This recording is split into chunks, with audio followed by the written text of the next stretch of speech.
the right time to stand up for freedom? Could it be when you start to feel creating children who'll inherit the pain and the debt of this nation and be slaves to the banks that cause hyperinflation, who are masters of commerce, lies, and bad legislation? Whoa, if you looked in the eyes of 1,000 young children through fences of razors, their innocence stolen as the red flag of tyranny flies in the open. Is that when you finally notice? Whoa, whoa, but I'm only a stranger here. I'm a long, long way from my home, and they say I can't change all the things I find strange, but what can one man do alone?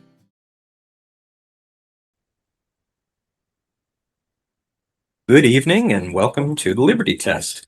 I'm your host, Dan Castello, and with me tonight are returning panelists, Robert Schuon and Rose Leatherman.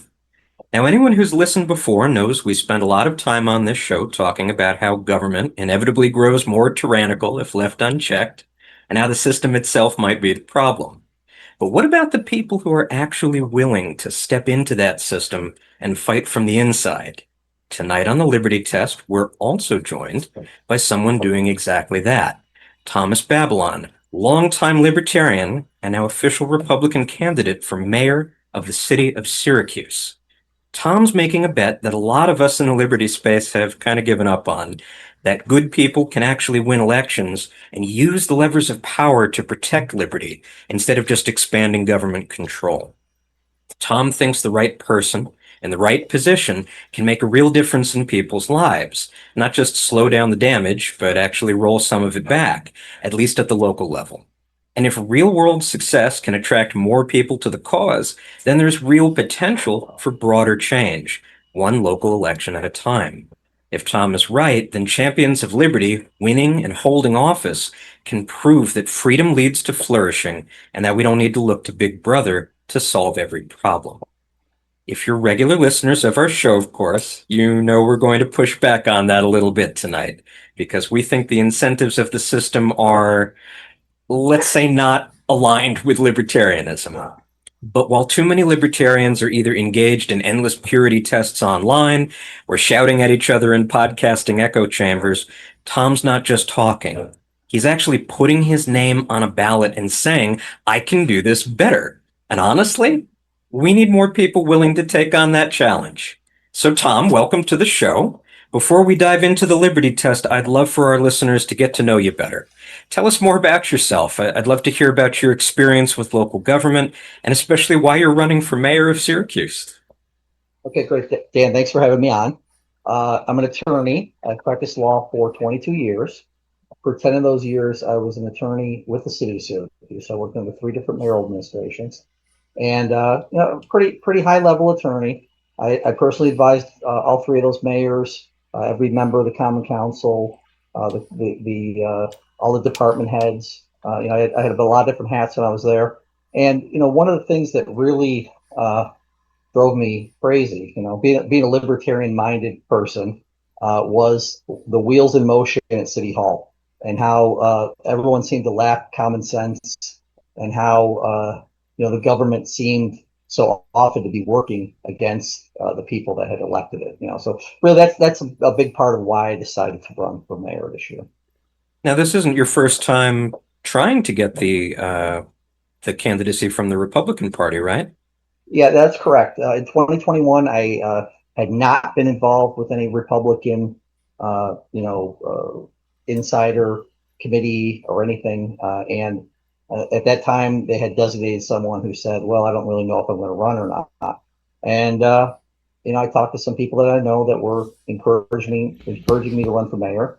And we primaried her. We primaried the Republican candidate in 2021. We were unsuccessful, but we had a good run. Met a lot of good people, and really got a sort of a jump start for this year, 2025. It paid off. You won this year. And I'm Yeah. wondering what led you. I mean, I know you've been a longtime libertarian and active in the county party.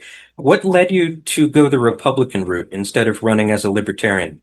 Well, first of all, libertarians don't have ballot access, and I've fluctuated back and forth. I've always been libertarian minded. I've always been considered myself the small L libertarian. I did register as a big L libertarian when Larry Sharp got his ballot access, and I was encouraged at that time by people within the party to run for city council. So I actually ran for city council in 2019 also as a libertarian. But I'm not, libertarianism is a big tent. You know what I mean? And I think there are a lot of libertarian Republicans out there, and we all know their names, Ron Paul and Rand Paul and Thomas Massey and all these guys that we look at and we say, oh, these guys are doing something really good. And I always envisioned myself kind of like these guys and like-minded like these guys. So it wasn't a big leap for me to re-enroll as a Republican. I've been registered as a Republican. I've been registered as a libertarian in the past. I've even been registered as a Democrat for a period of time when I was working for the city.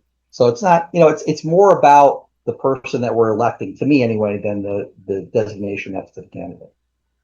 Yeah, I was a Democrat for a while too, I'm ashamed to admit. I'm curious what you think about Syracuse in particular, and maybe Onondaga County as a whole. I mean, it's a pretty major urban area in central New York. What do you think of it as a space for liberty-minded policies? Well, given the passing the administrations that I've worked under, it's not a very good space for that. I think that there's a lot of room for improvement. There's a lot of things that could be changed very easily to make it a much freer city to live in. Some of the ordinances that we're living under are 60, 100 years old, 80 years old, and they keep adding to them. Every month there's new ordinances that are added, but they never get rid of them. So one of the things that I would do when I was at City Hall, sometimes when I was researching an ordinance, because they say, oh, figure out this or figure out that, I'd see something, and I go, oh my God, this is still in the books. This is insane. In 2019, when I ran for common council, one of the things I used to do was I would, just post every week, the most ridiculous ordinance that I could find. And I'm like, why is this still on the books? Why have we not gotten rid of this? You never see any ordinances coming in and saying, let's remove this, let's take this off the books. It's always, let's put another one on. And part of my administration is going to be, let's get all these ones that we never use, that are ridiculous, that are ancient. Let's get rid of them. Let's get them off the books. That makes me wonder, what's it like behind the scenes when you're the one thinking this way in a sea full of people who are thinking completely differently? Like, what was it like for you in the belly? Well, I think there are people that agreed with me, but it was not an easy life. You didn't have a lot of friends. It was very difficult there was only certain people you could talk politics with, but there were, even some Democrats, like Stephanie Miner, who was probably my favorite mayor to work for. She was actually the most fiscally conservative mayor that's been in office in the last 20 years. So we agreed on a lot of fiscal issues. I was able to talk to her and talk to the corp council at the time was Juanita Perez, who ran for mayor in 2017. Through them, I was able to get some of my ideas at least pushed forward and said, hey, let's not do this anymore. Some of, like, for instance, we were able to, at my insistence or my, I guess, urging, we were able to eliminate the individual inspections for the rental registry ordinance. And they actually brought those back, immediately after I left. Ben Walsh brought those back, but for a period of time, the landlord was able to just sign an affidavit saying, I'm in compliance here with all these things. Here it is. And that was satisfactory. Now they're back to sending, an inspector out there every single application, sometimes 2 or 3 times, and we're just losing money for no reason at all. Well, what you just said there made me wonder whether being in government as a libertarian, even a small L libertarian, is like, digging a hole on the beach. You have to keep digging to keep it from filling back in. Or do you think there's permanent changes that could be made under the right conditions by the right person in office? I think that if the right person's office, I think a lot of things can be changed. A lot of things can be changed positively. And I think that once a lot of people don't understand what it means to be free. It's very confusing to people when you talk about freedom, because a lot of people think freedom comes from the government, or that the government gives them a certain thing that makes them free. But I think that once people understand and experience what freedom is, I think they can understand that it can be beneficial to them. So I think that if there's freedom-oriented policy, I think people can recognize that and it can be successful. But at the same time, I think even myself as an attorney, I was able to make small changes. And every time I was able to do that, convince them that, hey, we shouldn't be doing something this way. There's a smarter, cheaper, more efficient way to do it. And when I would have those small victories, man, it was just like I won the Super Bowl or something. It was incredible. Rose, Bob, if there's anything you want to ask Thom before we get started on our Liberty test today, feel free to jump in. Otherwise, no, go ahead. Well, I mean, what do we do about the fact that most governments, whether small or large, they love to accumulate all of these different rules and regulations on a never-ending basis? Like, how do we get them to convince them to start, just say this rule has been revoked or it has been removed? I mean, it's... Well, I mean, we got to elect people that are willing to do that first. And the great thing about being mayor is, like, you're in charge of enforcement. So even if the common council says, no, we want to keep the stupid rule, the mayor can say, okay, well, you know what? We're going to put one guy on enforcing this stupid rule. And, if he comes and shows up and enforces it, then I guess he comes and shows up and enforces it. But if he doesn't, I'm sorry, we have other priorities. So that's the great thing about being mayor is you kind of can sidestep the council on enforcement issues. And like, as we're going to talk later on, the mayor a lot of times decides what those enforcement issues are going to be, just by their own, mayoral interpretation of what the ordinance means. So, as the mayor, you can say, well, hey, you know what? I don't think this means that. This is what it really means if it's open for interpretation. And then you can proceed that way. Right. It's not even necessarily about convincing people. It's about once you have someone in office who can say, oh, we're not going to be enforcing this particular regulation. Like, it's not necessarily a matter of how many laws are on the books. It's whether they're actually being enforced and whether your local government has the ability or the resources to actually enforce them. And then, once people have lived in a community where, for example, certain licensing regulations are not being enforced, they may think, hey, this is actually really nice. The sky didn't fall. We don't have people putting poison in our food or running businesses that put us in danger. It's kind of nice being able to run my business out of my house without having to renew my license every 6 months or so. Like, I think that's how you convince people. Well, a lot of the licenses are duplicative too. I mean, if you're working in city of Syracuse, you got to be compliant with all your Onondaga County licensing. So if the city has additional licensing on top of that, a lot of the stuff is, they're asking the same thing that the county asks. But now you have two instead of one. Right. But to your point though, yes, not enforcing something is great, but it's even better if you can just get rid of it altogether. Because that way the next person who sits, if I'm elected mayor, the next person who sits in that mayor's chair after me doesn't have the option to enforce something that doesn't exist. Yeah. Revoke it, undoing the law completely is the best option, but if that's not possible, nullification is at least at least better than someone who's actually going to enforce every single regulation on the books. Yep, I agree. All right. Well, thanks, Thom. All right, I suppose it's time to put you to work alongside our panelists tonight. You brought us a perfect example of government overreach to put to the Liberty test, and that is Syracuse's, I suppose, reinterpretation of entertainment permits that could crush small music venues. And I'm going to ask you to explain the best case argument for why the city is doing what they're doing. And then together we'll dig into whether there's actually a problem that their solution solves. And if there is a problem, how libertarians would handle it differently. So Thom, want to explain things? So you want me to argue on behalf of the city? Is that what you're asking me to do? Well, you're a good lawyer. Well, so just a little background. So I don't know, about a month ago, there was a concert at the Westcott Theater that I actually attended. After that concert, I believe there was an after party that was also scheduled for the same venue. After that after party, or during that after party, there was a brawl outside and there was a shooting. There was shots fired. So after that event, the city decided to come down on all music venues. And what they did was there's an ordinance. I think it's a entertainment license. I think it's under the rules. And it's very, very complicated. I don't think anyone really understands what you're supposed to do under it. But there's our annual permits, and then there's special event permits. So historically, as long as I lived in the city of Syracuse, the city has required an annual permit for places like, places that hold concerts annually, like bars, concert venues, places like that.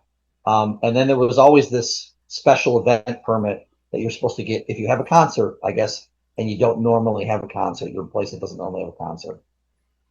So what the city did was that now they're saying you have to get gold permits. You have to get your annual permit. And then every time you have a concert, you have to apply for this special concert permit, or actually any kind of live entertainment, be it a concert, a DJ, anything of that nature.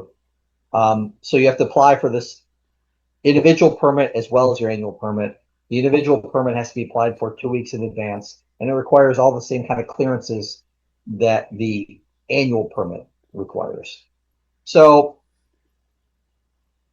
arguing on the city's behalf, this is a great thing because it will ensure that these venues are in compliance prior to these events like this happening, and hopefully prevent another event like what happened at the Westcott Theater. Okay, wait. So I guess I'm a little confused here, because what exactly did the venue do that caused this reaction to happen? Well, aside from having musicians on hand this is very and alcohol. The city's supposed to prevent this with its cops. I'm arguing like I'm trying. Now, this is not my position. Okay, I want to make this clear. This is not my position. This is the exact opposite of my position.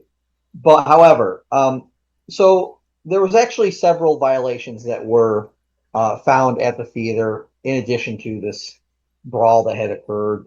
For instance, they had erected a fence in the exterior area of the venue with no exit.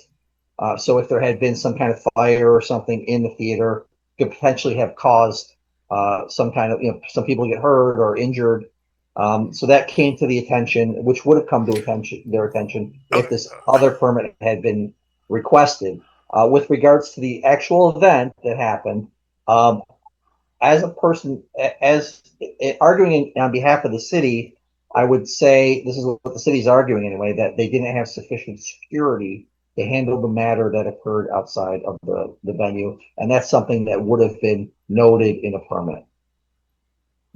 Interesting. All right. So before we get to ripping this to shreds, let me make sure our listeners have the full picture here and that I've got all the details right, because I don't want to be unfair to the government at all, right?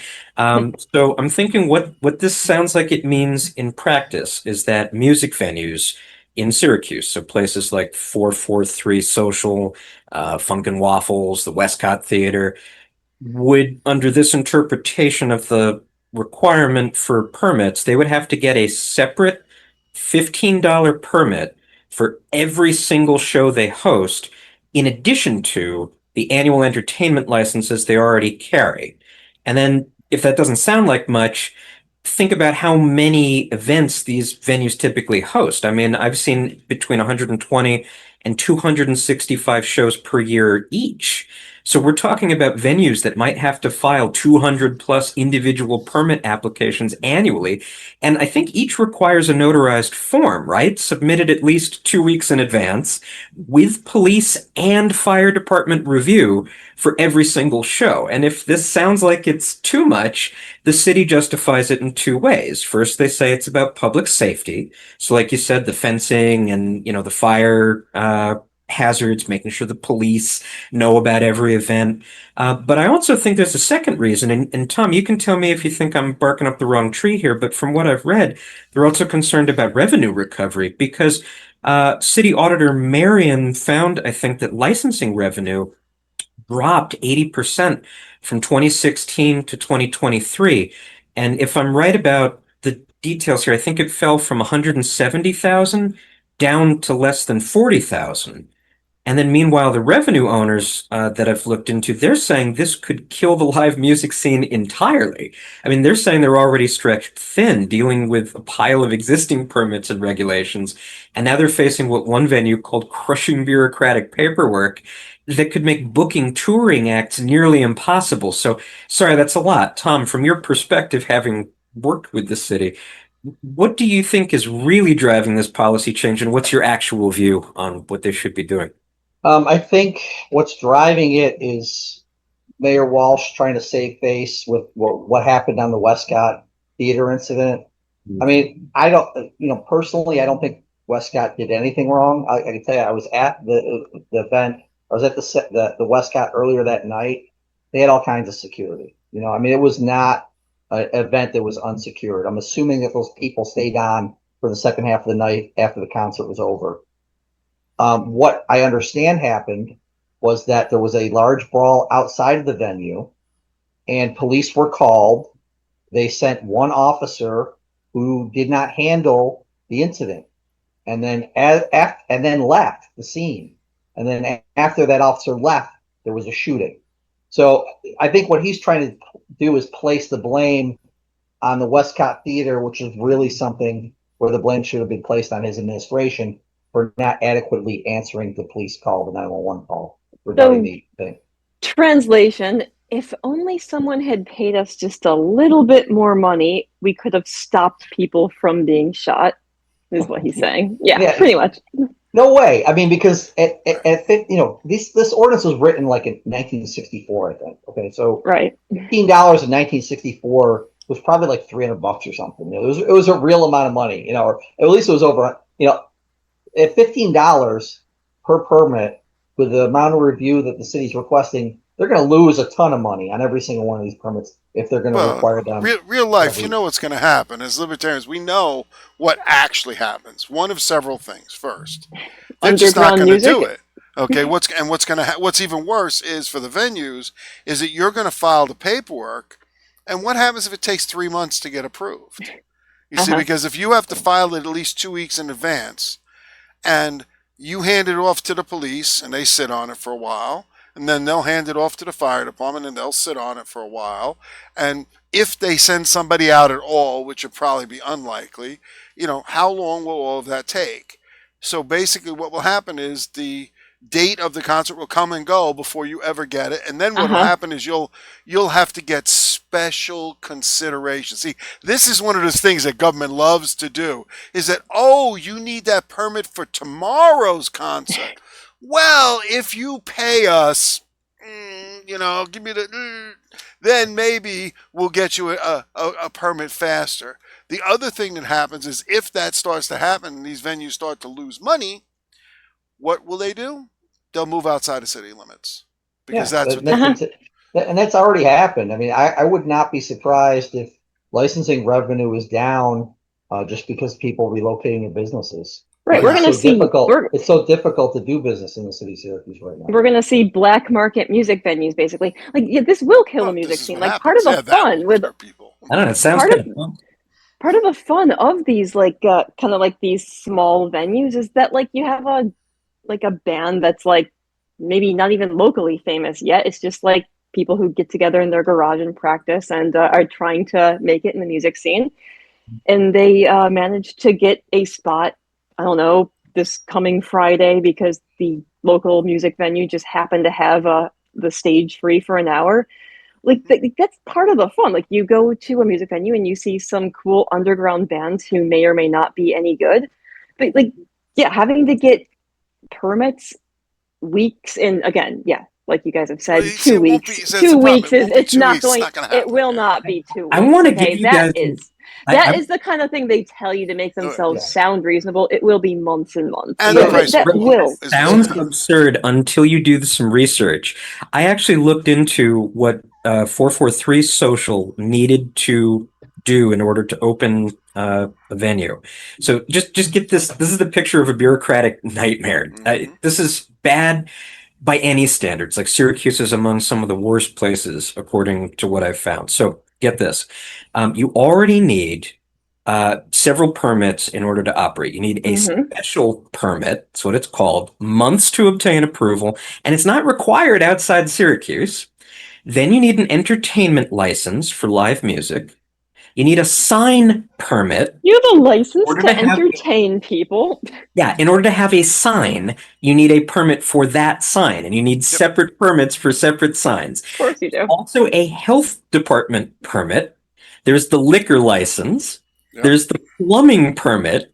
There's the certificate of use and the certificate of inspection.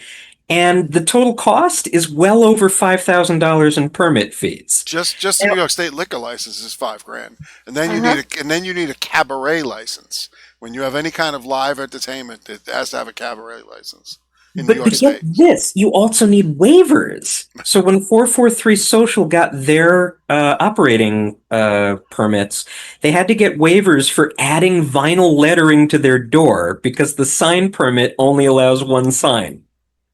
They had to get a waiver for presenting live music, despite having live music in the buildings in the building they're in since the 1940s. They had to get a waiver for not having off-street parking. Yeah. They had to appear before the Zoning Board of Appeals to get permission for an 8.5 by 11 foot stage that's 18 inches off the ground. And now the new per show requirements would have $15 fee per show, which is, I think, capped at $150 annually.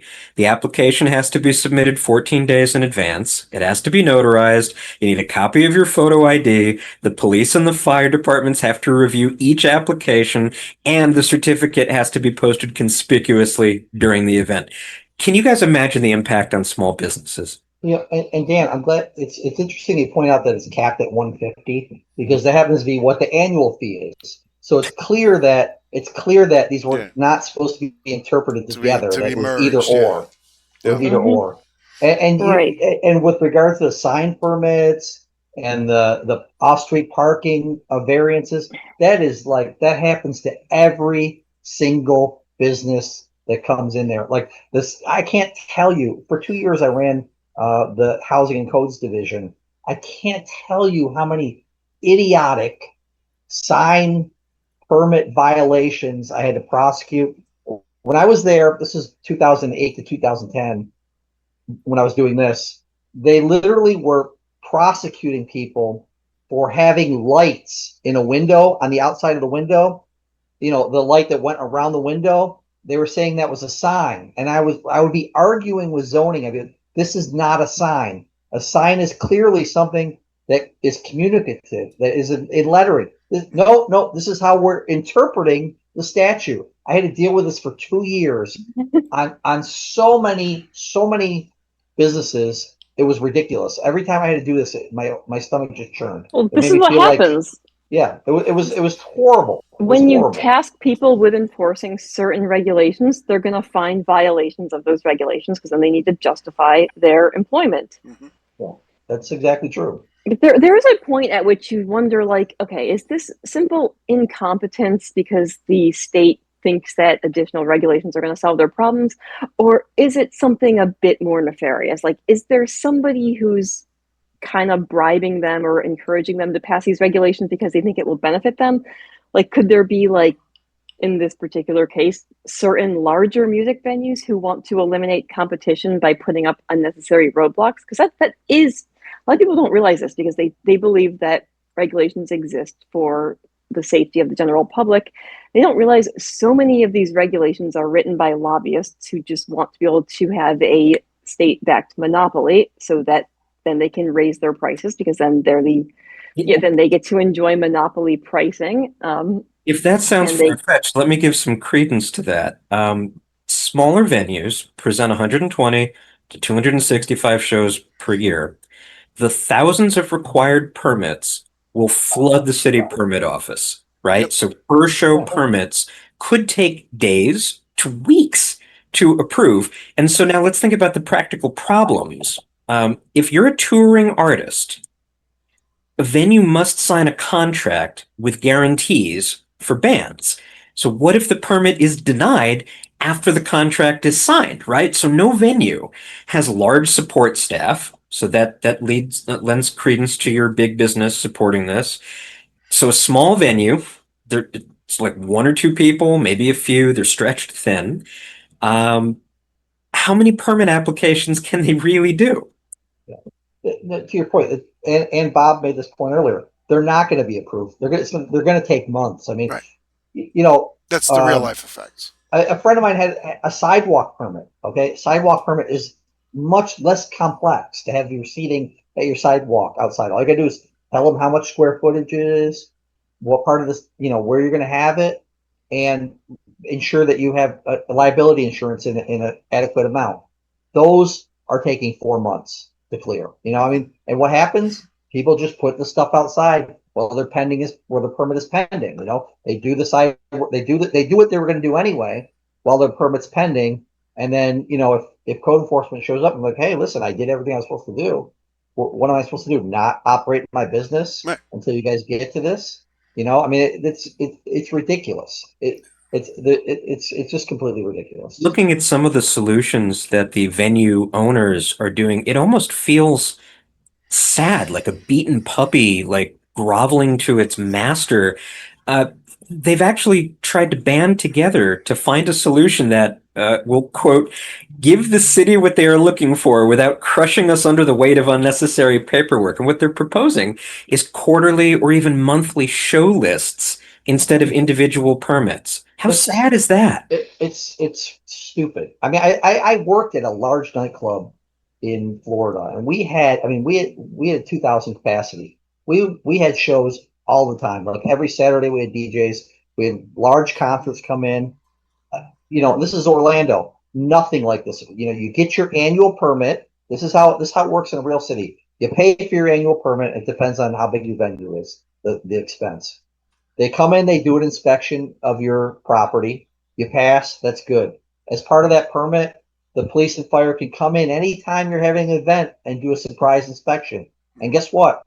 If you don't comply, you're not having your event. So it incentivizes people to actually be in compliance with the fire code and the permit restrictions. Because in my case, if the fire department came in and shut us down, which they never did, it would have cost us tens of thousands of dollars to shut down that one night. So, in that way, people aren't going to if they're having one annual inspection and you get your permit and you're good, well, okay, well, then I can let things slide for the next 20 shows. Maybe I won't. Maybe I'll block off this fire exit, or maybe I'll build this fence outside with no exit where people can't get out.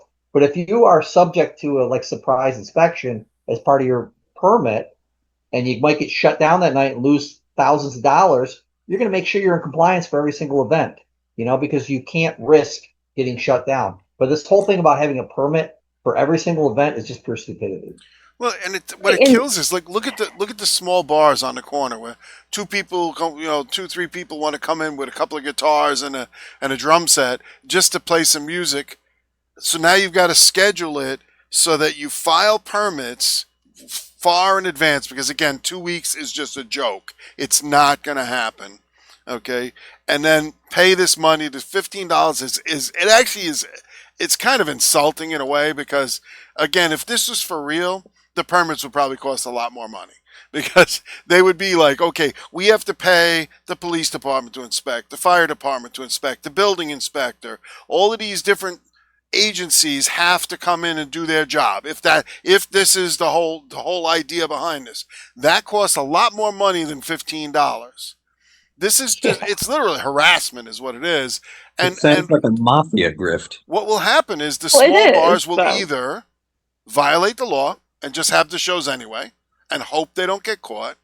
Okay. Because again, those live shows bring patrons into the venue. The paying patrons, people are, going to come and they're going to drink and they're going to pay maybe a cover charge at the door. And if they'll either stop doing it completely and say, sorry, no live music at all, and that's basically what it's going to do, or they're going to try and cheat. And then you run into bad situations where they'll have a secret event and now it's maybe not up to code compliance. It's in a room with locked doors because they don't want anybody seeing what's going on. And you end up in a situation like we've had, used to have in New York City, where you've had tragedies because all of these people are in this room because they're just trying to keep it on the QT, and the venue's not capable, it's got problems, fire problems, whatever.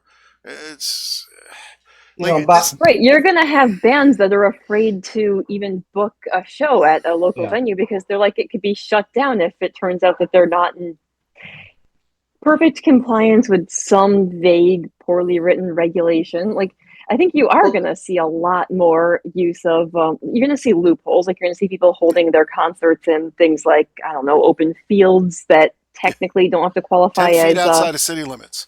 That too, yeah. You're gonna, like things that don't technically qualify as music venues and thus won't fall under the licensing restrictions or regulations as they are currently written. The state will eventually claim, "Oh, we're cracking down on this because they're flaunting the law." But yeah, for the time being, you're going to see people doing what they can to get around the regulations. And yeah, like Rob said, like you're going to see situations where people may actually be less safe because people cannot keep up with these regulations, and they are just trying to find a way to operate outside of them. Right? Black market concerts. I think the other bigger problem with the point of this is, a lot of these corner bars or smaller venues aren't going to have concerts anymore. Right. So then what? Then the guy that would have played there isn't getting paid. The people that would have came into the city and spent money to see him play aren't coming into the city and spending that money. And the city, one of the largest revenue sources for the city of Syracuse is sales tax. Right. So they get a portion of the sales tax. They split it with the county. So if that sales tax is not generated, the city's losing out, 3 cents on every dollar, that would have been generated. It's a cycle. Like, yeah, we'll see smaller businesses shutting down. We'll see just these soulless giant corporations who will be the only ones that are able to afford to stay in compliance with the regulations. And ultimately, though, the state will lose money because businesses either leave or they just shut down. And then what do?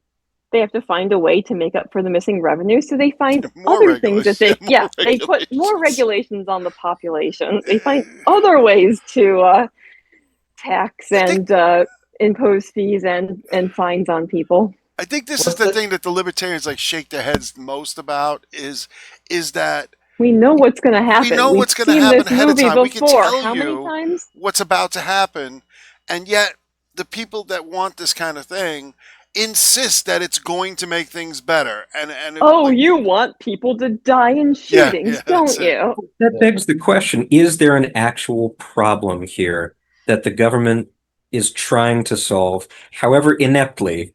Is there actually a problem here, or could we let people just decide for themselves where and when to have live music, and it would just be fine? I think that, especially with the larger venues, there is the ability to do things that are not legit, without inspections. Like, I don't want people to sneak into my venue, so maybe I'll chain up this fire exit, or things like that. I think require inspections, especially when you're dealing with a place like the Westcott where holds like 1,000 people or 700 people or something like that. I think that inspections are legitimate in those cases, but I don't think that's really the problem that they're trying to fix here. I think the problem they're trying to fix is that we have a police department that does not adequately respond to calls, almost in every occasion. Unless someone is shot after the shooting happens, they'll show up. I mean, that's the problem with the city of Syracuse. If you call the police department for people fighting in the street, there's a very good chance that no one may show up at all.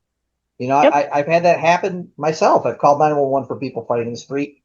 Went on for 45 minutes. You can believe that. It was like a boxing match. I'm watching a fight in my front yard on the street for 45 minutes.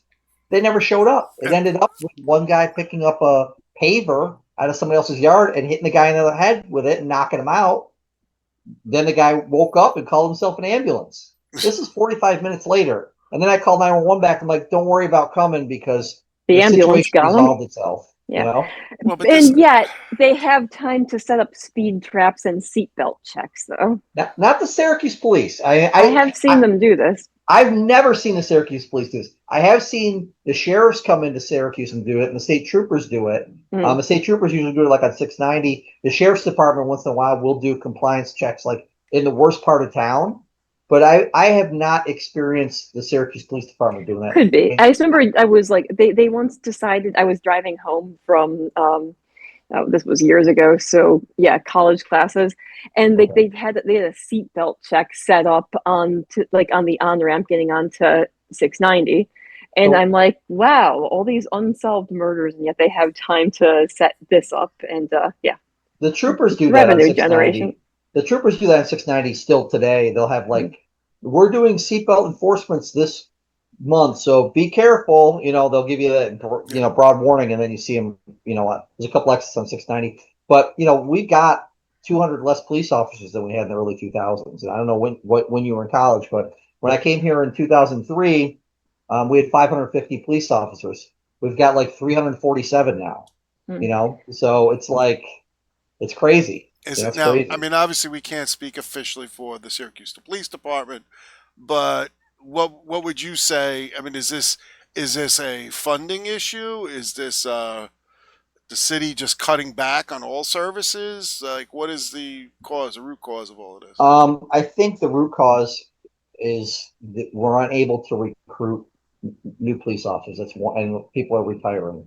There's several reasons for this. One is, although we're competitive with pay, there's a lot less dangerous places to work than the city of Syracuse. The other problem is the current administration passed a residency requirement, which is, in my opinion, as a former labor attorney, completely illegal. They did this when I was there. I was actually the labor attorney, and they did this with the fire department. You're not allowed to have, you cannot require fire and police to live in your city. That's state law, state officers law. And so they wanted to build it into the negotiations. The Mayor Walsh is mayor now. And I said, hey, listen, guys, I don't think this is legal. We should ask for an attorney general's opinion because I don't think we can enforce this, even if you put it into their agreement. They went ahead and did it anyway. And I think that I was involved in negotiations. I think it was signed after I left. Then they went ahead and did it a couple of years later with the police, where basically for the first 5 years that you are with the police department, you're required to live in the city. So that's a big red flag for a lot of the recruits because they don't want to live in the city of Syracuse. They don't want to live next to the guy that they just arrested. Or maybe they have a family that they're not really too keen on the Syracuse City Schools or the neighborhoods, you know. So I think it's a good thing. I think, you know, I don't think it's a good thing to have police live in your city, but the right way to do that is to encourage them, not require them, especially when I don't think it's right. Instead of regulations, give them an incentive to remain in the neighborhoods. I mean, you could make the argument that fewer police in the city of Syracuse, the less resources they'll have to enforce things like regulations requiring you to get state approval if you want to hold a music concert. Yeah, but enforcing that stuff, I think they're swamped with drug-addled people in the city, you know. Well, there's shootings. They're swamped with shootings. I mean, we have like, I don't even know how many shootings a week we have. You know, we had. Oh yeah, I work in the city. I get because I work for Upstate University. Like I get shooting like emergency services alerts like every other day saying shots fired incidents they only have stabbing 7 incidents. magazines, right? So like it's all fixed. Right, it's illegal to have a gun. Why do all these gang members have guns? That's illegal. The solution has to be economic growth and providing opportunities for people. I mean, Thom, you were talking about watching people fight in front of your house. Your neighborhood used to be what? One of the rich people neighborhoods in the city? Well, I mean, my neighborhood has gone through a lot of different things. I don't live in a rich neighborhood by far. I mean, maybe in the 1800s it was probably a rich neighborhood. Right. You know, back in the 1800s it was probably a rich neighborhood. But it's like a neighborhood in transition. You know, I bought the place in 2008. It was in transition. There was some houses that are really nice, had been renovated great, and then there was some other, other things that weren't so great about it.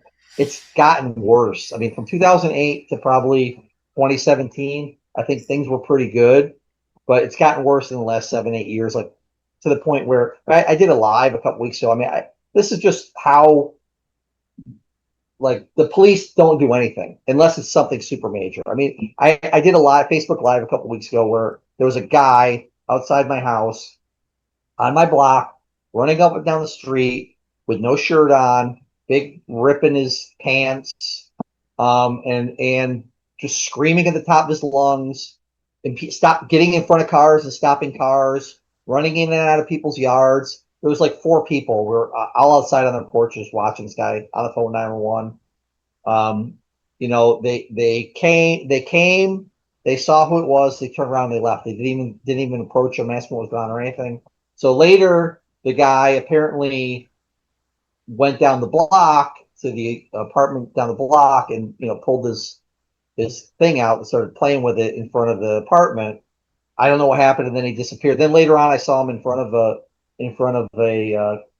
corner store smoking a vape, and he had chilled out, you know. But I mean, but the idea that they would just come here, see this guy that's clearly in some kind of either mental or drug-addled distress, and not even approach him and say, "Hey, what's going on? What, you know, what are you doing? Why are you doing this?"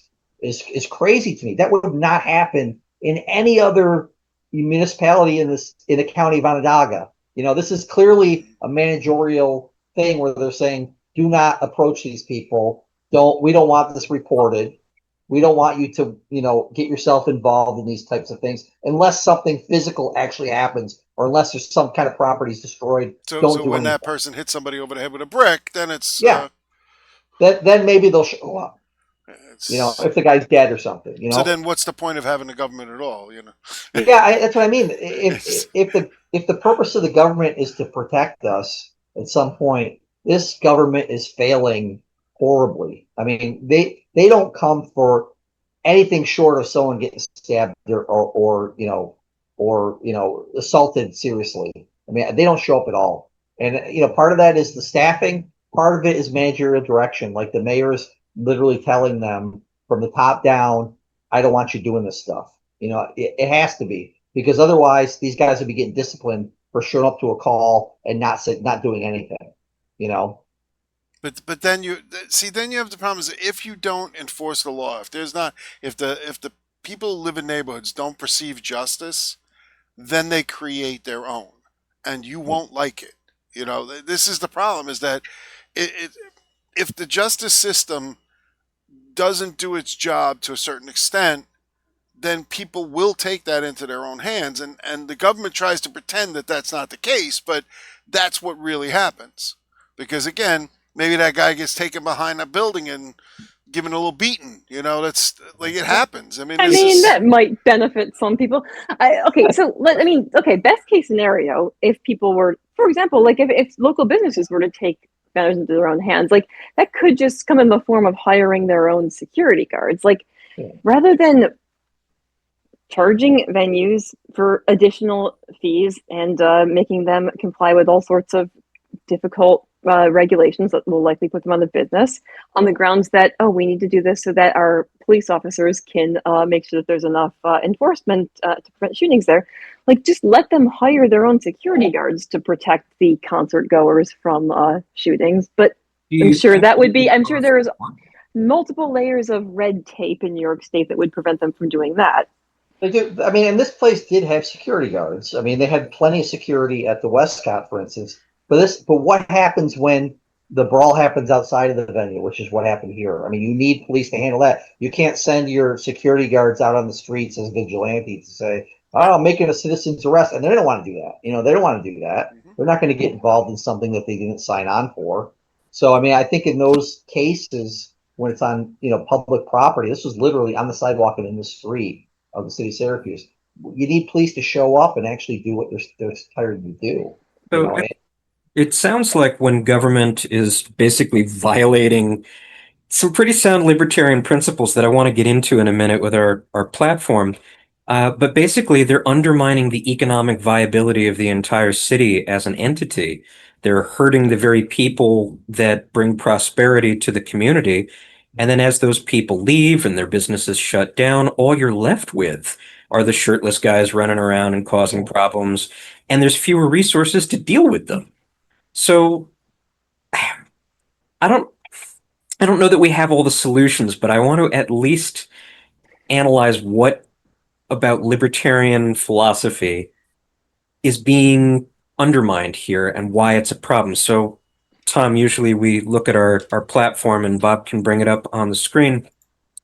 And I think we can start with plank 1.4, which is individual sovereignty, the right to personal property, basically. And so government here is putting up excessive barriers to using property for legitimate business purposes. And government is using bureaucracy, to justify its own existence while shooting itself in the foot. Do you guys agree with that?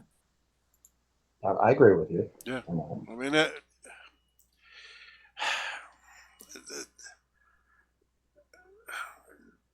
But Dan, the one thing I do want to say is that, to your point, people are leaving the city. I mean, people are leaving. They're voting with their feet in the city of Syracuse. Mm-hmm. We were the only municipality in Onondaga County to lose population in the last 4 years, right, and we lost almost 1.5% of our population. So I mean that alone should tell you that people are not happy with the way that the city's being run. At least some of them. Yep. But this is typical. I mean, the problem is that whenever government starts to get more and more intrusive and more bureaucratic, people walk away. The thing is, the bar owners, the venue owners, okay, for the most part, and of course no one is perfect, but they're willing to take some liability on to be able to have, like, a lot of them are music enthusiasts, and they want to see these young bands come up, and they want people to be able to see live music rather than computerized junk, that I'll get in trouble for that one. That's what's coming, because it won't be technically live. They won't be subject to the regulations on live bands, so they'll just have there you go. AI generated music with, I don't know, holograms on stage dancing around it. That is where we're headed. They'll express themselves. That's a jukebox license, though. It's a jukebox license, though. Oh, true. Okay. Oh yeah. So damned if you do, damned if you don't. There's no way to escape. Do the government won't tax and regulate, because again, it's weird, because, like I said, my personal opinion, what's going to happen is with this is that not only are they going to insist on these permits, and they're going to insist on them on a selective basis. Okay, so if you're a friend with the city and you do stuff, you won't be pushed so hard. But then also they're going to say, well, wait a second, 15's not enough. We can't afford to do all this all this enforcement on $15 a permit, and then you'll see the next thing is going to be a bill to raise not only the yearly license fee, but all the regular band, whatever you want to call them, event license fees. And Thom, are there protected businesses and individuals? Oh, I would say for sure. But to Bob's point, my opponent, who's running for mayor, Sharon Owens, has specifically put it out there in her platform. Her intention is to raise all these permit licensing fees. Right. That's one of her platform points, is to do exactly this is the initial what you're step. saying, what the city will do. But yeah, there is 100%, without a doubt, favoritism in City Hall, and I could see it on so many different levels when I worked there. As far as where police cameras were installed, and who we are not going to collect money from, who we are directed not to collect sums from. Okay, this person owes us money, we're going to go after them. This person, don't bother collecting that money. I mean, they're on an important board or something. Like, they can pull strings and get cops fired if we enforce the wrong regulations against them, or we don't show up in time when they call us. Yeah, they're very selective about who they'll enforce laws against. I've gotten taken as an attorney. I was taken off a project for demanding that a developer pay us fees that were owed to us, clearly under a contract. And they took me off the project. They assigned it to another attorney who completely had no real estate experience, and completely blew the thing. So I mean, yeah, those things happen. I mean, it's favoritism is deep in City Hall, and those are the kind of things that really prompted me to run. I'm like, this. I mean, a lot of not people how the don't city should realize run. how regulations were used, like historically. Like a lot of these regulations were deliberately used to just lock entire groups of people out of the market. Like exclusionary zoning regulations were historically used to lock, for example, Black communities out of being able to run businesses or have housing in certain areas. Like these were designed in so many cases to ensure that there's favoritism, and that was their original purpose. It was never about safety or revenue generation so that the government can give us better services. And it was to ensure that only certain people are able to succeed and others are locked out of being able to participate in businesses or participate in the communities. And what happens when one of these super permitted businesses has a tragedy? What happens then? Well, then they'll be protected. No, they cover their ass. They throw somebody under the Yeah, they'll bus. throw somebody under the bus. Listen, I've seen. I mean, I don't know what the necessarily a tragedy is, but I've seen instances where, an instance at least, where a large building burned down, and the city was forced to demolish it, and those demolition costs, which were very, very high, were not collected because of who the person who owed them were. So I mean, this is common stuff. I mean, people. I mean, I'm not talking about like a couple dollars here and there. I'm talking about like I've seen over $1 million myself as one employee of the city of Syracuse. It was not collected. That should have been collected. So multiply that by how many employees there are at the city of Syracuse, and the different experiences, and you can only imagine what the real amount of money that isn't collected because someone knows someone. At City Hall. Right. And this is where, as a libertarian, okay, removing a lot of government out of the people's way actually improves safety, because if you run a venue and the government is simply saying you have to run a safe venue and you have to take care of your people, if you violate that, it's your responsibility, 100%. Okay, you can't walk away from it. You can't pay somebody off, because if the government doesn't have the power to protect you because you're bribing them or you're doing whatever, or you're somebody's friend, then you are responsible, and you will be held responsible, if nothing else, by the rest of the people in the city.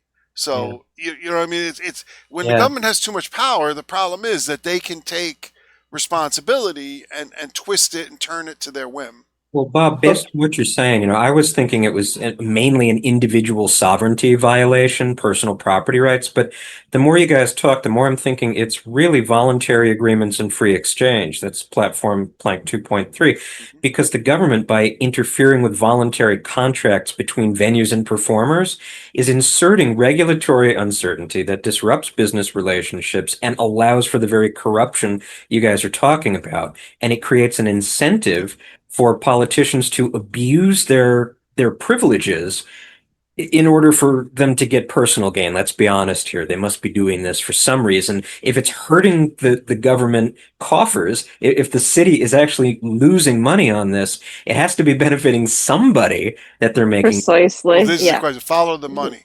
Because they don't do things that hurt them. Yeah. If they're not getting the money out of the permits, then find where they are. You'd be surprised at how many things the city does that they lose money on. And I look and it's usually because they want to employ more people to do jobs that don't need to be done. There's a lot of that. So is someone higher up the chain benefiting though, likely? Well, I mean, you do things to there's a lot of nepotism where we're going to hire this person because we know this person. A lot of what I would hear at City Hall is, oh, well, we don't have money for lawyers. However, if I hire this particular lawyer, we'll have the money to do that because they know somebody. Right. That's happened on more than one occasion when I worked there. But it's getting somebody's kid a job at parks or in codes. There's all kinds of the more people they can employ. The people that work for the city are usually pretty reliable voters for the people that employ them. So it's building that I guess loyalty also. But I mean, there's so many jobs at the city of Syracuse that really do not need to be done. It's almost like they're created to create a position that someone can be, rewarded with. Well, It's you've just teed up the question I was really hoping to get to here, because as libertarians, we believe that government, if it exists for any justified reason at all, exists for one purpose, and that's to defend people's rights. So, what would you do, Thom, as a libertarian leaning Republican mayor in your first 100 days, specifically to address the permit situation? this not this, with this particular one, I think I've already discussed what I would do. But with all permits and licensing, I mean, we need to just the day one. I'm gonna have a group of people just go through every fee, ordinance, regulation, license that applies to small business, and we're gonna get rid of every single one of them that's unnecessary or burdensome or duplicative of what they already have with the county. There's so many regulations that are just duplicative or unnecessary. It's unbelievable. I want to make Syracuse. My goal is to make it the most business friendly city in the state of New York. Now, New York is not the most business friendly place in the world, but there's a lot that a mayor can do to make it easier for small businesses to start up, for opportunities for people to sell what they want to sell, or open a restaurant or a food cart or something like that. Don't even be started. Like when she was talking about the licensing and licensing people out, like the food trucks and the food carts, that would drive me insane. Things like that. Like there was one guy that would buy up 3 spots in the lottery so that he wouldn't have any competition. So literally there's 2 other people out of work because this guy was able to buy those lottery spots. Just things like that. We need to use common sense. We need to allow people to get out there and make money and start their own businesses and make it as easy as possible. So wait a minute now, but they can't really require a permit on political speech, can they? What do you mean a permit on political speech? Well, like if you were to go down to one of these venues and have a political rally, and say you might have to bring, some band members with you, and So yeah, if your lyrics are political, could know. you Well, there's claim actually, a like, First gathering. Amendment violation if they tell you can't play there? Yeah, I mean, that's the kind of music I grew Well, up listening to. So I think you're coming at whether or not it's directed at speech or not. So I don't think they could have those regulations if they were directed at the content of the speech. But when you're talking about the regulations applying to a venue, it applies regardless of whatever kind of speech you had in there. Like if you have, Ron Paul comes and speak at the landmark, the landmark still has to comply with the fire code. I mean, I think that, but on the same note, you can't say the landmark can't have any speeches from Ron Paul. You know what I mean? so Well, I but think see, but again, is that it's a restriction of because again, if they make it so that it'll take us 6 months to grant you that permit, so no, you can't yeah. speak. See, now you run into an issue where that's what I say. Like it's interesting because it does become a First Amendment issue, at least at some point. Because what about these musicians? What about their First Amendment right to express themselves in front of their crowd, in front of their peers? And the city, again, the city is tasked with keeping people in these venues safe and healthy during the time that they're at the venue. Okay, but at the same time, by using this, could they not use it also to suppress speech that they don't like? Because again, if a bunch of people want to get together and have a rally, and hey, we want to do it here. Oh, well, no. You can't have that permit. Oh, sorry. It's going to take us, 6 months, a year to get you that permit. That's another thing people See, don't ever take into consideration, like how not just the original intention of a regulation, but how it may be used down the line in ways that they did not immediately foresee. But that is one thing. Like, oh yeah, we'll just sorry, we couldn't approve your application in time. You can't have your rally that was going to include live music, or like these are very plausible scenarios because I this agree, is but what let's be happens. really clear about what we're saying here. We're not saying that people have a right to have unsafe conditions and pack their building full of people and Well, that would be, there are market mechanisms for dealing with that as well, but it's not that they have a right to. It's that that kind of thing wouldn't necessarily be a problem just because the state wasn't tasked with fixing it. you're saying that if the state didn't have the power to The threat of a massive lawsuit would be enough to prevent someone from having unsafe conditions if people could I actually disagree. sue. I disagree Really? with that because there's numerous cases in history where that has happened, where theaters have burned down and hundreds of people have perished or been injured, But what usually happens is the state will then step in because there were and not adequate safety measures. The pass problem regulations is after the that fact. there's corporations, there's limited liability companies, so they put limited assets in those companies. So I think that if your liability is limited by your entity, then what do you care? I mean, Oh, well, we see this in housing all the time. People will purchase a rental unit in a limited liability company, put no assets in it other than the home, and then it's a total disaster. There's isn't holes I that in feel the like that's roof. by kind of an issue government? with the limited liability companies are kind of a creation of the state, that they do allow people to Yeah. skirt responsibility for Right. things that they otherwise See could again, if it lose was their livelihoods over. if it was a straight up insurance company, okay, do you think they would let you get away with that because they're on the hook for the money?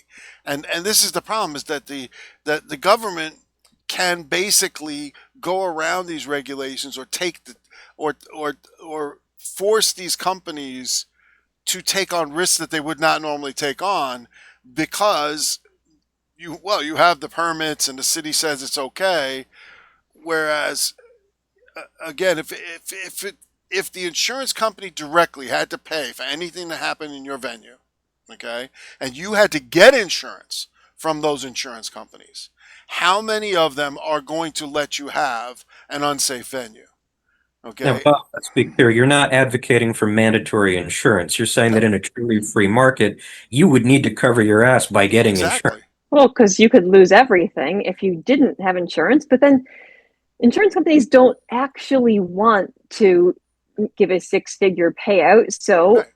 like, odds are like they're going to say, okay, we'll sell you this insurance policy, but we're going to need to see some proof that your venue is actually safe. So we're going to have someone come out and evaluate it, and we're going to repeat this inspection every year. Otherwise, we don't want to sell you insurance because you're too much of a high risk for us. Yeah, that sounds like trouble, though. If they can just pay some politicians to write regulations that protect them, then they don't have to worry about enforcement. But you guys are assuming that someone who operates a venue actually has money, because there are people that will rent venues. They will, or maybe they own a venue, but that's all that they own, or maybe they have a mortgage on it, but maybe they're not going to get the insurance. I mean, you can get a mortgage to purchase a property and have no equity in that property at all. Maybe, a couple $1,000 or $10,000 or $20,000. And maybe you don't have the means to purchase insurance, but you want to make money, so you're going to have an event. Let me I mean, do you have the right to have people in your house? And how of many course. people do you have the right to have in your house? That's a good question. I mean, certainly you have the right to have people in your house. I don't think that you have a right to create a negligent situation where someone might get injured because of the amount of people you have in the house. Right. You So know, if you invite people over and I don't know, you have wiring that's bare next to a curtain and it catches fire, what should happen to you? well, if my house burns down and I own nothing else, nothing, maybe I'll go to prison. Maybe I will if it was criminal. But if it was just pure negligence, I'm out of house, and everyone who was injured at my home or who died is SOL because I don't have any other assets. And that. So I mean, the problem is, I am a libertarian, but I also believe in the necessity of certain regulations, certain health and safety regulations. So I think that, but also think that those regulations needed to be minimized, so that businesses can prosper. Nothing more than what is needed. Certainly, I think if you're going to have a venue where people from the public are invited, then you should carry some kind of insurance and policy just in case something happens that you're not able to cover, yourself. So, and I think that requirement in itself incentivizes people to have a safe environment, because if you don't have a lot of assets, but you're required to have insurance, and insurance might cut you off if you don't have a safe venue, and then you lose your business, then you got to comply with the requirements. Right. But that's a free market transaction. See, you're not even including government, except for the fact that insurance is required. Okay. Yes, yeah. But for the government to come in and on every tiny little thing go and you have to fill out this form and that form and the other form. First of all, the insurance company is going to insist on that to begin with, because insurance companies hate to pay money for good reason. They like making a profit too. So they don't want to have incidents, and they will make sure that you're not running a venue that's unsafe, because guess what? It'll cost them money. Okay. Yeah, I don't want to come off as a big government guy, because I certainly am not that. No, and we're not saying that. Yeah. No, but I'm listening to myself, and I'm like, oh my God, who is that? But the point is that the personal responsibility is also part of libertarianism. It's like you can't just skirt the law, okay, and skirt people's lives, just because you want to, because you are responsible for it. And actually, in a society like that, if you hurt people because you didn't do something you should have, or you did do something you shouldn't have, that's on you. And yeah, there should be a lot more penalties for things like that, because if you're hurting people, then you're violating their rights, and that's absolutely wrong. So, like I said, while we advocate for smaller government, we advocate also for smarter government that looks at the risks and says, okay, this should be assigned to the insurance company. So now you have to have insurance, and you have to make sure that venue can pass the fire inspections and all that, but that can be handled outside of government, because it's done so much more efficiently. It sounds like you're both making the argument for putting the right people into the right positions in office, but also getting rid of so much of the excess, because 90% of what the government is currently doing could be done better, faster, cheaper, and more effectively if they didn't privately. Put regulations on top of regulations. And if they just let the market handle it. But that would require, it's not even a matter of lack of common sense. It's the state trying to justify their existence and sustain their jobs. Well, Bob, I agree with you 100%. And let me give you a quick example of the difference between how the city handles something and the county handles something. And how something that I would like to change if I'm elected as mayor. So the city has electrical inspectors. So if you get a permit for electrical work, they come out and they inspect your work several times to make sure that's compliant.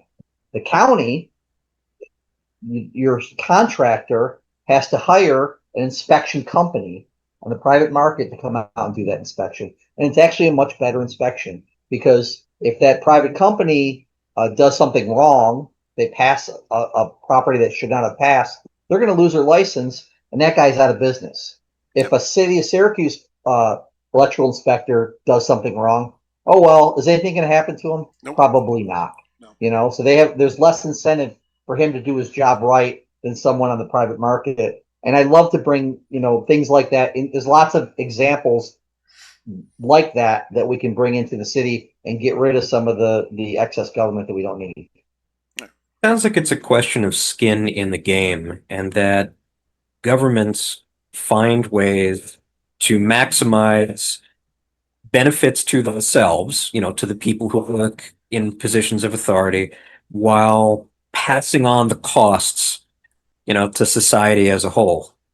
And when you're spending other people's money, that's pretty easy to do. Oh, now you're talking Milton Friedman now. Well, I think Milton Friedman was too milquetoast for my taste for Rothbardian, but I don't want to go off. Renegade libertarian, okay. I think we've covered a lot, and the philosophical differences between a minarchist and an anarchist, we could go off into the weeds. I think that ultimately a pure free market would create very similar governance structures to what we What would already be have. promoted?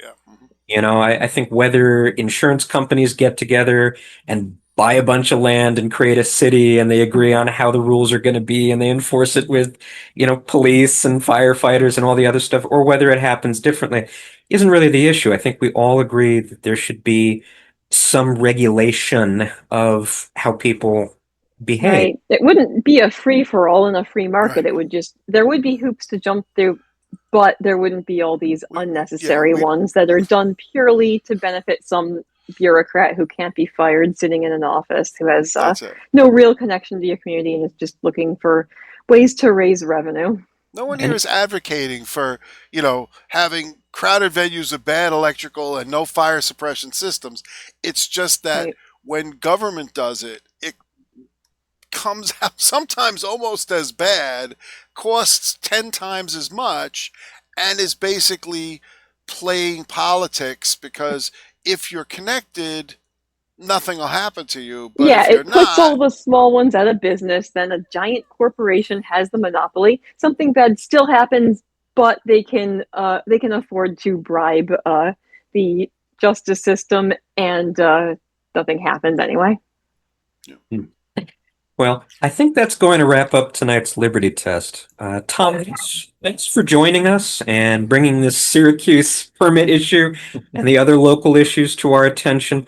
It's exactly the kind of local tyranny that flies under the radar while everyone's focused on the latest thing in Washington.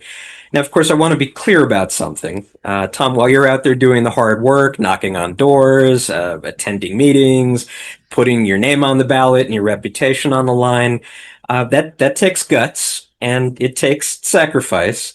And while you're doing that, a lot of the rest of the liberty movement are complaining about government on the internet, and you're out there trying to reduce the harm. So that deserves respect. Whether we think electoral politics can work, or whether it's a smaller part of the solution. But here's where I want to challenge our listeners. We can't wait for Thom to save us. We can't wait for any elected official to save us. So even if Thom wins, and Thom, I hope you do, even if everything Thom has promised to do and be as mayor, that's one person in one office in one city. The machine is bigger than any individual, and it's designed to corrupt even good people over time, although I know Thom is incorruptible. So what do? We build parallel systems. We create alternatives that make government irrelevant to our daily lives as best we can, to the extent we can get away with. We'll have to get creative. I don't have all the answers, and as we wrap up the show, I don't want to go into it anyway. That's what the other episodes are for. And I don't know your industry, your business, or your lifestyle, but that's what our community is for. It's a place to figure out how to be free in an unfree world. The goal isn't to hide from society, it's to build a better one that makes the old one obsolete. And yes, having people like Thom in office can make that work easier and safer so you don't get thrown in a cage. A libertarian leaning mayor might look the other way when you're doing things that technically violate city ordinances but don't hurt anyone. And a free market friendly city council might be slower to pass new restrictions on alternative economic systems, let's say. But the real change has to come from us, from our choices, our businesses, our communities, our willingness to say no to systems that don't serve human needs. So vote for Thom if you're in Syracuse. Seriously, do it. Support candidates like him everywhere, wherever you are. But don't stop there. Build the world you want to live in, starting with your own life. Because the best way to defeat a bad system isn't to capture it, it's to make it irrelevant. Don't wait for permission to be free. So thanks for listening to the Liberty Test, and until next time, Thom, where can people go to support your candidacy? Well, thanks for having me on. I appreciate that. You can go to my website at gobabilon.com. That's GOBABILON.com. I'm also on Facebook, Friends of Thomas Babilon, Facebook / Babylon for Syracuse, something like that. But you can just Google my name and all these things will pop up. But thanks again for having me on tonight. Thanks for being here. Good luck in your race. Yeah, thanks for joining us. Thank you. Have a good one. Good luck. Where will you be when the order is given to censor your mind as free speech is forbidden, as martyrs for peace from the world will be driven away by the sound of a bellowing thunder and choke on the blood of a dream going under? As arrogant men tear up our Constitution, and from every direction we cry revolution, standing together and without permission, soldiers for truth in the war of attrition, the love of our country as our ammunition.